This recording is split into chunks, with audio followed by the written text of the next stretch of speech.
किया। आप कितना ही चिल्लाओ और बोलो, पर जो हकीकत है उसको आप दबा नहीं सकते। हकीकत हकीकत रहेगी, सत्यमेव जयते। हम तो 5 स्टार होटल नहीं 7 स्टार होटलों में भी जाते हैं कि हमारे परिवार के लोगों ने, हमारे परिवार ने खून पसीने से हमको इस तरह का योग्य बनाया है। आप रोक सके तो रोक लो हमें 7 स्टार होटलों से। आप छोड़ो, 7 स्टार होटल में भी जाते थे और जाएंगे। आपके अंदर अगर ताकत है तो रोक लो, क्योंकि इस होटल के अंदर जाने के लिए सिर्फ किसी की जरूरत है तो आर्थिक ताकत की जरूरत है। अगर जेब में पैसा होगा तो 7 स्टार होटल में ही जाएंगे। आपके मिर्ची लगने की जरूरत नहीं है, ये वो समय नहीं है। देश आजाद हो चुका है, हमको संविधान के मार्फत से ये योग्यता मिल गई है। एक वक्त था जिस वक्त हमको 2 वक्त की रोटी नहीं मिलती थी, तन पर कपड़ा नहीं मिलता था, छत नहीं मिलती थी। कृपलानी जी आज योग्य हो चुके हैं, तो आप 5 स्टार होटलों की बात छोड़ो, 7 स्टार में, और यहाँ नहीं दुनिया के किसी होटल में जाएंगे। आप रोक नहीं सकते हो, तो आपको मना करो तो भी रुकेंगे नहीं। ये महलों की बात करने वाले, ये जो महलों की बात करने वाले, महलों की मानसिकता रखने वाले, ये हमारी तकलीफ क्या जानेंगे। आप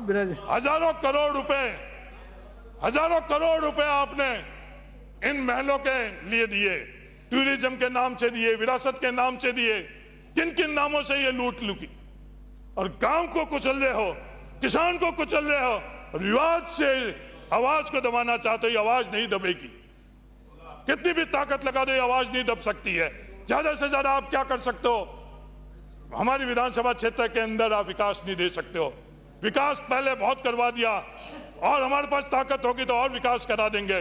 आप रोक लो, रोकने का अधिकार सिर्फ आपके पास 5 साल तक है, उससे ज्यादा आपके पास अधिकार नहीं है। राजस्थान की जनता के पास है। मैं ये कहने के लिए इसलिए कह रहा हूं, अरे चिल्लाओ और चिल्लाओ कि चिल्लाने के अलावा आपके पास सत्यता नहीं है, सच्चाई नहीं है, तर्क नहीं है। जब अवसर मिलेगा जब आप बात कर लेना, सच्चाई आप लोगों के पास नहीं है। मैं कहने के लिए नहीं कह रहा हूं। 2 घोषणा मेरे विधानसभा में, एक घोषणा करी कि बाइतू के अंदर बस स्टैंड। सभापति महोदय चर्चा तो कर लेते, ये अधिकारी कर लेते, फाइनेंस वाले। अगर बड़े लोगों के पास समय नहीं है तो बड़े लोगों के पास, तो आप लोगों के लिए भी समय नहीं। पर वहां बाइतू के अंदर कोई सरकारी जमीन 1 इंच भी नहीं है, तो वो स्टेडियम, वो बस स्टैंड कहां बनेंगे। वो तो जन सहयोग से अगर कोई जमीन मुहैया करेंगे, पहले भी अस्पताल बने वो जन सहयोग से बने। वो जमीन की उपलब्धता है या नहीं है, नहीं है। दूसरी एक सामाजिक मना कर ले, आप लोगों से पूछा नहीं है, मना करना होगा तो हम कर लेंगे। ताकत है, ताकत किसकी, लोगों की। ताकत किसकी, अपनी अपनायत की।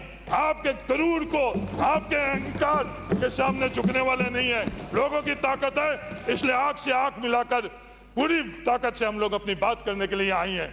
आप दबा नहीं सकते इस बात के लिए। सभापति महोदय जो कुचल रहे हैं, ये गांव में रहने वाले, ये अपने इस पीड़ा को महसूस नहीं कर रहे हैं कि ये थन के नीचे खड़े हैं। इनको लग रहा है उस थन के अंदर से कुछ ना कुछ मिलेगा, पर जिस गांव में ये खुद रह रहे हैं, उस गांव के साथ जो अन्याय हो रहा है, वो अन्याय किसी विचारधारा के माध्यम से नहीं, किसी धर्म के माध्यम से नहीं, किसी जाति के माध्यम से नहीं। क्या हो रहा है इन्होंने पढ़ा नहीं, क्योंकि सिर्फ तालियां बजा रहे थे, आगे पीछे ही घूम रहे थे। बताइए